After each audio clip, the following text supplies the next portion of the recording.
بسم اللہ الرحمن الرحیم نحمده ونصلی علی رسوله الکریم اما بعد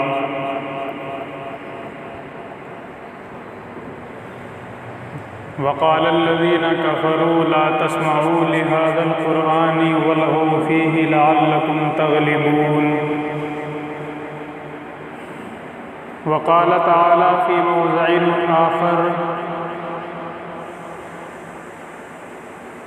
یا ایہا الذین آمنوا ادخلوا فی السلم کافۃ ولا تتبعوا خطوات الشیطان انہ لکم عدو مبین صدق اللہ العظیم۔ میرے محترم بزرگوں اور دوستوں، اللہ تبارک و تعالیٰ کی جانب سے قرآن کریم قیامت تک کی رہتی انسانیت تک کے لیے راہ ہدایت ہے۔ ہر موقع پر اور ہر جگہ پر اللہ تبارک و تعالیٰ نے اپنے بندوں کو آگاہ فرمایا، جگہ جگہ پر اصول بتلائے، جگہ جگہ پر اپنے بندوں کو توجہ دلائی۔ کہیں پر اللہ تبارک و تعالیٰ نے اس قرآن کریم میں جہنم سے ڈرایا، تو کہیں پر اللہ تبارک و تعالیٰ نے اس قرآن کریم میں جنت کی خوشخبری سنائی۔ یہ تمام باتیں اور زندگی کا نچوڑ اس قرآن کریم کے اندر اللہ تبارک و تعالیٰ نے رہتی انسانیت کے لیے ایک انمول نمونہ بنا دیا۔ اسی قرآن کریم میں ایک آیت وقال الذین کفروا لا تسمعوا لهذا القرآن والغوا فیہ لعلکم تغلبون بھی ہے۔ ترجمہ اس آیت کا یہ ہے، اللہ تبارک و تعالی ارشاد فرما رہے ہیں کہ وقال الذین کفروا، کہ کافر لوگوں نے کہا، کس وقت کہ جس وقت اللہ کا حبیب گلیوں اور چوراہوں میں جا جا کر لوگوں کو اسلام کی دعوت دیتا، جس وقت اللہ کا حبیب اپنے گھر سے نکل کر مکے کی گلیوں میں پہنچتا، جس وقت اللہ کا حبیب اپنے گھر سے نکل کر طائف کے میدان میں پہنچتا اور لوگوں کو وہاں پر اللہ کا حبیب قرآن کریم پڑھ کر سناتا،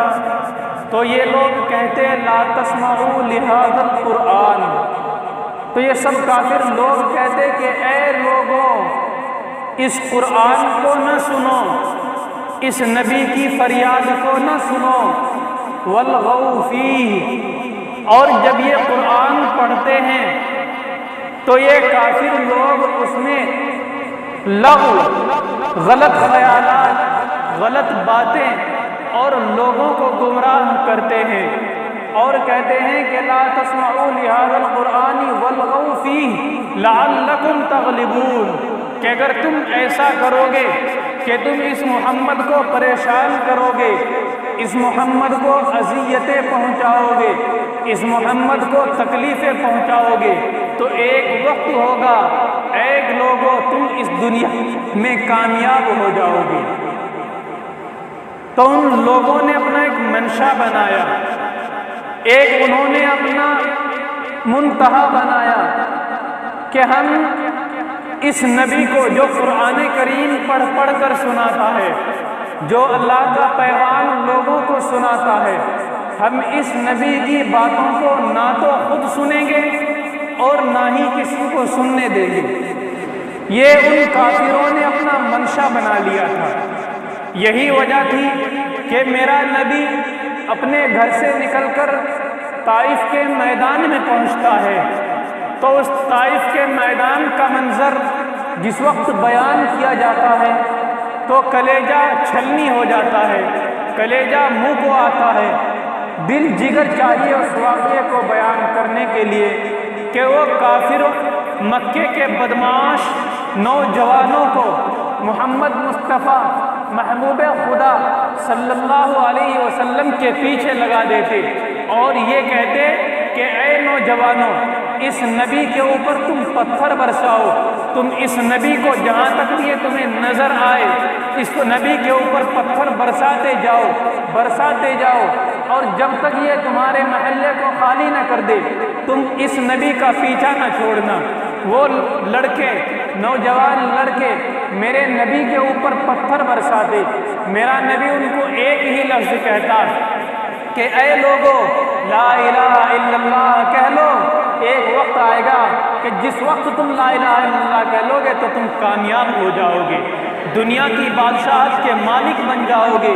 دنیا کی حکمرانی تم کرو گے، دنیا کے بادشاہ تم کہلاؤ گے، یہ تخت و تاراج کے بعد مالک تم ہوگے، زمین کے مالک تم ہوگے۔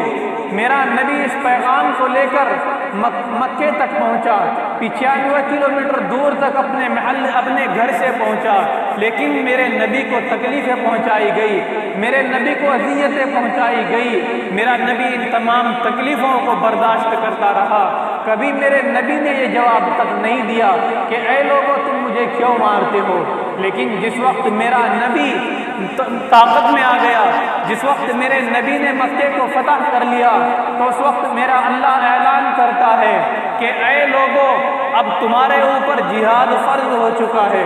اب تمہیں رسوا ہونے کی ضرورت نہیں ہے،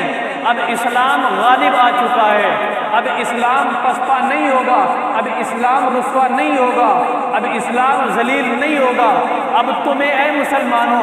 اپنے ہاتھوں میں تلوار اٹھا لینی ہے، اپنے ہاتھوں میں توپ لے لینی ہے اور ان کافروں کو کہ جو تمہارے نبی کو پریشان کر رہے ہیں، جو اس اسلام کو مٹانے کی کوششیں کر رہے ہیں، تم یا تو ان کے ساتھ لڑو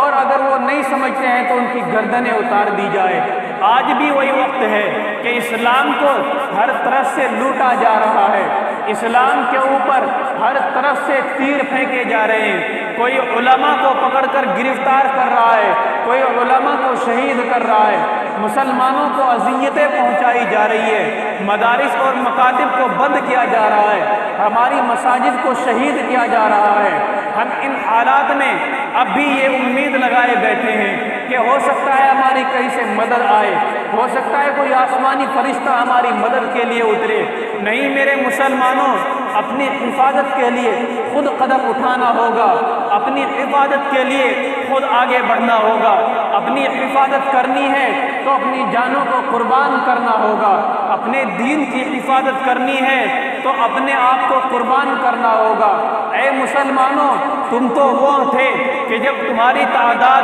313 تھی تو تم 1000 کے لشکر کو ہرا کر جیت کر واپس آ گئے تھے۔ اے مسلمانوں، کل تمہاری وہ طاقت تھی کہ ایک بیٹی نے محمد ابن قاسم کی نیند کو حرام کر دیا تھا، کل تمہاری وہ طاقت تھی کہ محمد ابن قاسم کو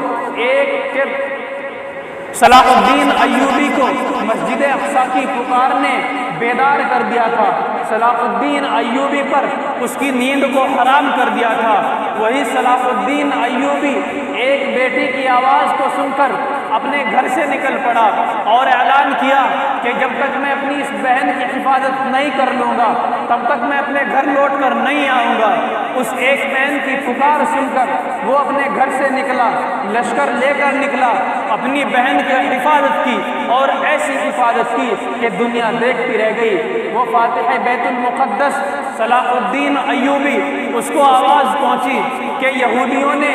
عیسائیوں نے ہمارے مسجد اقصیٰ پر حملہ کر دیا، وہاں مسلمانوں کو اذیتیں پہنچا رہے ہیں، وہاں پر مسلمانوں کو تکلیفیں پہنچا رہے ہیں۔ مسجد اقصیٰ جو کہ مسلمانوں کا قبلہ اول ہے، وہ مسجد اقصیٰ کہ جس جگہ سے میرا نبی آسمان کی سیر کرنے کے لیے گیا تھا، وہ مسجد اقصیٰ کہ جس سے جانے کے بعد، جس سے پرواز کرنے کے بعد میرے نبی کو ساتوں آسمان پر اور ساتوں زمینوں میں گھمایا گیا، میرے نبی کو جنت کی سیر کرائی گئی۔ اس مسجد اقصیٰ کی آج حالت یہ ہے کہ روزانہ یہودی اس مسجد اقصیٰ میں بمباری کر رہے ہیں، روزانہ وہاں کے فلسطینی مسلمانوں کو تکلیفیں پہنچا رہے ہیں، اذیتیں پہنچا رہے ہیں۔ مسجد اقصیٰ میں عبادت کرنے والی ماؤں بہنوں اور مسجد اقصیٰ کی حفاظت کرنے والے مسلم نوجوانوں کو گرفتار کیا جا رہا ہے۔ مسلمانوں میں کیا آج کوئی ایسا شخص نہیں رہا کہ جو مسلمانوں کی مساجد کی حفاظت کر سکے؟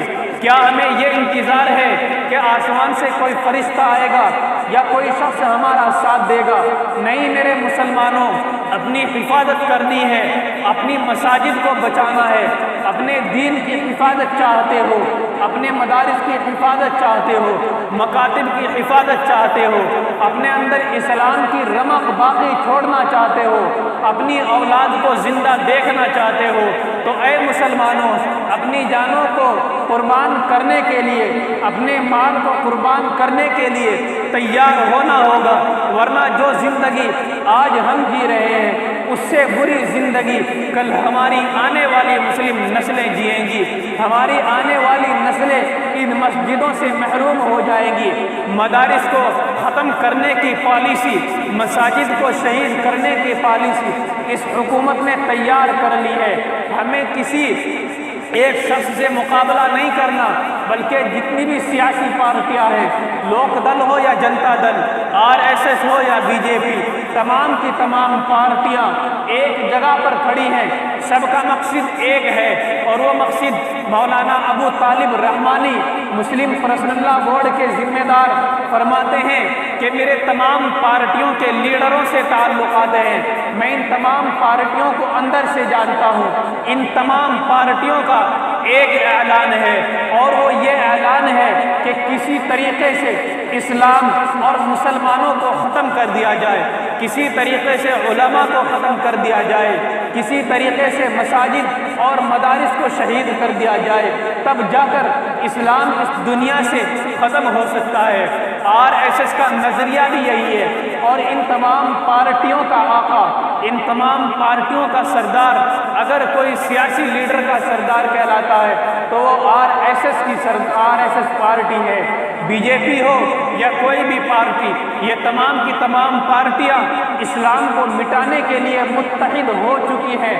ان تمام پارٹیوں کا وجود صرف اس لیے آیا تاکہ اسلام کو ختم کیا جائے۔ مجھے بتلاؤ، آج تک کسی پارٹی نے ہمارا ساتھ دیا؟ ہماری مسجد جو کہ بابری مسجد کہلاتی ہے، اس کو شہید کرنے والی کانگریس تھی، اور موجودہ حکومت اس کو بالکل ملیامت کرنے والی حکومت ہے۔ اس حکومت نے ہماری بابری مسجد کو گرایا، اس مسجد میں کہ جس مسجد میں مسلمانوں نے اپنے سجدے کیے، جس مسجد میں مسلمانوں نے اپنی گردنیں شہید کرائی، آج اس مسجد میں ایک بت رکھا ہوا ہے۔ آج اس مسجد میں بتوں کو رکھنے کی تیاری مکمل ہو چکی ہے۔ مسلمان اب بھی خاموش ہے۔ کیا یہ امن کا پیغام ہے ہماری مساجد کو شہید کیا جائے، ہم خاموشی سے بیٹھے رہیں؟ کیا یہ امن کا پیغام کہلائے گا؟ نہیں میرے مسلمانوں، ہمیں اپنی مساجد کی حفاظت کرنی ہے، ورنہ ایک وقت آئے گا ہماری نسلوں سے دین ختم ہو چکا ہوگا۔ ہم اپنی نسلوں میں دین کو لانے کی کوششیں کریں، اپنی نسلوں میں دین کو بچانے کی فکر کریں، مساجد کو آباد کریں۔ مساجد میں 2-4 نمازی مشکل سے آتے ہیں، اور جمعے میں 10-15 نمازی ہو جاتے ہیں، اور ان میں بھی شیطان یہ کہتا ہے کہ اے جمعہ پڑھنے والے، پورے ہفتے تو نے نماز نہیں پڑھی، تو نے کبھی مسجد کا رخ نہیں کیا، آج خطبہ ہو رہا ہے تو سو جا، میں تجھے آج بھی جمعہ نہیں پڑھنے دوں گا۔ وہ خطبے کے دوران سو جاتا ہے، اس کا وضو ٹوٹ جاتا ہے، وہ تب جمعہ بھی نہیں پڑھ پاتا۔ یہ شیطان اسی حالت میں اس کو دنیا سے بھیج دیتا ہے، اور ہم خیال کرتے ہیں کہ ہم نے جمعہ پڑھ لیا، ہم بڑے اللہ والے بن گئے، اور جمعے میں بھی صرف 2 رکعت پڑھ کر ہم مسجدیں چھوڑ کر بھاگ جاتے ہیں، ایسے چھوڑ کر بھاگتے ہیں جیسے ہم پتہ نہیں کس قید خانے میں آئے تھے۔ کیا ایسے ہماری نسلوں کے اندر دین باقی رہے گا؟ یہی نسلیں جو ہمارے آج چھوٹے چھوٹے بچے ہیں، ان کو یہ پتہ ہے کہ ہمارے والدین مسجدوں میں جمعہ پڑھنے جاتے ہیں، 5 وقت کی نمازیں نہیں پڑھنے جاتے، امام مائک پر کھڑا ہو کر 5 وقت کی اذان ضرور پڑھ دیتا ہے، لیکن یہ بچے دیکھتے ہیں کہ ہمارے ماں باپ، ہمارا باپ، ہمارے بھائی، ہمارے دادا، محلے کے بزرگ لوگ اپنی گلیوں میں بیٹھے ہوئے ہیں، اپنے کاروبار کی فکر میں لگے ہوئے ہیں، اپنی دکانوں پر بیٹھے ہوئے ہیں، لیکن اذان کا لفظ سن کر، اذان کی آواز کو سن کر مسجد میں جانے کے لیے تیار نہیں، تو کل آنے والی نسلیں یہی سمجھیں گی کہ اگر زندگی میں کوئی نماز فرض ہے تو وہ جمعے کی نماز فرض ہے۔ اے مسلمانوں، آج بھی وقت ہے، کھڑے ہو جاؤ، اپنے دین کی حفاظت کرو، اپنے دین کی حفاظت کے لیے خود کھڑے ہونا ہوگا، مدارس کی حفاظت کرنی ہوگی، مساجد کی حفاظت کرنی ہوگی، مساجد کو آباد کرنا ہوگا، خود نمازی بننا ہوگا۔ اگر ہم یہ سوچتے رہے کہ ہم اسی حالت میں جیتے رہیں گے، نہیں مسلمانوں، اندازہ لگاؤ اپنی حالت کا۔ آج مسلمان کروڑوں کی تعداد میں ہیں، لیکن پوری دنیا میں مسلمان ذلیل ہو رہا ہے۔ 53 اسلامی ممالک ہیں جو صرف اسلامی حکومت ہے، جن ملکوں میں صرف مسلمان بادشاہ ہے۔ ان مسلمان بادشاہوں کے باوجود مسجد اقصیٰ کو تباہ کیا جا رہا ہے، اس مسجد اقصیٰ کی حفاظت کے لیے کوئی آواز نہیں اٹھا رہا ہے۔ کل وقت آئے گا کہ جس جگہ پر میرے نبی کے شہر میں، مدینہ منورہ میں 10 سنیما ہال کھولنے کا حکومت نے فیصلہ لیا، کہ جس مدینہ منورہ میں میرے نبی نے یہ اعلان کیا تھا، اخرج الیہود والنصارى عن جزیرۃ العرب، اسی مدینہ مکرمہ، مدینہ منورہ میں یہودیوں کی سازشوں کو لایا جا رہا ہے۔ اے مسلمانوں، اپنے آپ کو بیدار کرو۔ جس طریقے سے ہم سے بابری مسجد چھینی گئی، ہم سے مسجد اقصیٰ کو چھینا گیا، کل ہم سے ہمارے مکہ اور مدینہ مسجد کو بھی چھینا جائے گا۔ اے مسلمانوں، اپنے اندر جذبہ پیدا کرو، اپنی اولاد کو جذبہ دکھاؤ، اپنی اولاد کو اسلام پر مر مٹنے کا شوق دلاؤ، اپنے مال کو راہ خدا میں خرچ کرنے کا شوق رکھو، فکر رکھو کہ کب اعلان ہو، اے مسلمانوں اپنے دین کی حفاظت کے لیے نکلو۔ ہم اپنے دین کی حفاظت کے لیے نکل کھڑے ہوں، ہم یہ نہ سوچیں کہ ہماری موت ہو جائے گی، ہم مر جائیں گے۔ نہیں مسلمانوں، مرنے کا ایک وقت متعین ہے، موت وقت سے پہلے نہیں آ سکتی۔ وہ موت بھی قابل رشک ہوگی کہ جو موت اللہ کے دین کی حفاظت کے لیے ہمیں اللہ کے پاس بلا لے۔ کیوں؟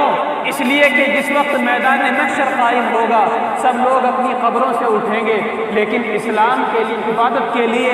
مرنے والا، کہ جس کو آج یہ کہہ رہے ہیں نے اس کو مار دیا، کل قیامت کے دن یہ شخص کھڑا ہوگا اور اعلان کرے گا، اے اللہ میں تیرے دین کی حفاظت کرتا کرتا تیرے پاس آ گیا، تو اللہ بھی اس کو بدلہ دے گا۔ اے مسلمانوں، اپنے دین کی حفاظت کے لیے کھڑے ہو جاؤ۔ اللہ تبارک و تعالی ہمیں صحیح سمجھ عطا فرمائے۔ سنتیں پڑھ لی جائیں۔